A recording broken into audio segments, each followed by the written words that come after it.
Hello friends, good morning. Food FAQ. It's been a while walking through the garden here this morning. I don't know if you guys saw that video I did on the main channel at Caribbean Pot with my garden, but I noticed my basil is doing ridiculously well. Apologies, I do have allergies. So what I'm thinking is we're going to use some of this basil. We're going to go inside and we're going to make a pesto. You know, you got to put the basil to use before they go to seed, because notice here the flowers are coming up. The sort of flowers are coming up here, and I want to use them before they actually go to seed. So stay tuned. We're making basil pesto.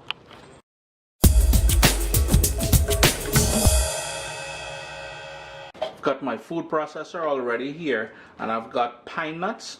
Now, some people think, well, they say you need to toast the pine nuts before you use them in here. I find that, you know, that is some kind of nonsense. They really need that pine nuts toasted, to be honest with you. You can't get pine nuts. You can certainly go in with some cashew nuts, 2 cloves of garlic. I'm just gonna reach over here, and just a pinch of salt. And that's the first thing I'm gonna sort of puree before we get to that freshly picked basil over there.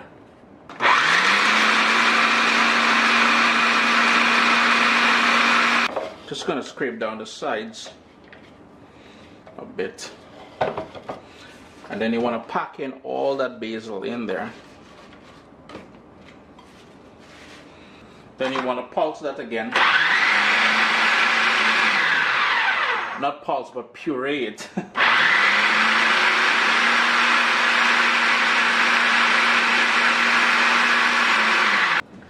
Next up, I'm gonna go in with some olive oil.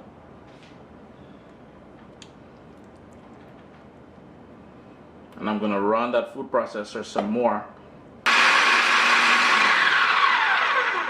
And the final ingredient to go in here now is some cheese, and this is Parmesan cheese. You want to rock some Romano in there as well. It would work ideal. We're just gonna put this back on here, and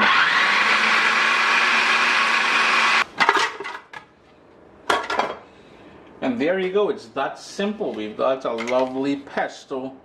This can be stored in the fridge in an airtight container. You really want the container to be airtight, because the it will go darker the more the air oxidizes the basil. But pesto, basil, smelling good. Pasta, you ready? Thanks for joining me in this episode of Food FAQ. If you'd like to request a sort of how-to video, please leave me a comment down below or hit me a message on Instagram at Caribbean Pot. Thanks again, guys.